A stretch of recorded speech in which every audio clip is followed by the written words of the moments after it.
விசிகாவை திமுக கொஞ்சம் கொஞ்சமாக முழுங்கிட்டு இருக்குது அப்படின்னு சொல்லிட்டு ஐயா எடப்பாடி பழனிசாமி அவர்கள் பேசினார்.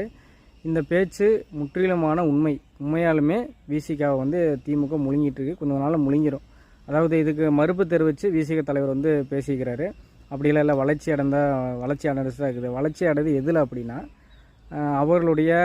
இவர்கள் பயன்படுத்தி திமுக வந்து பல ஆதாயம் அடைஞ்சு ஒரு சாப்பிட்டு செல்வாக்கில் வந்து கமிஷனு, அதில் இருக்கிற காசு, அந்த பண ரீதியாக, அந்த இருக்கிற தொழில் ரீதியாக தான் முன்னேறிக்கிறாங்க. தவிர மக்கள் செல்வாக்கில் விசிக உண்மையால் திமுகவுக்கு முட்டு கொடுக்க பின்னால் தான் போய்கின்றது. உண்மையாலுமே தமிழ் தேசியத்துக்காக, தமிழ் மண்ணுக்காக போராடக்கூடிய எங்களை போலி தமிழ் தேசியர்கள் என்று சொல்லி நீங்கள் கூலி திராவிடர்களை மாறிக்கொண்டிருக்கிறார்கள் என்பதுதான் உண்மை.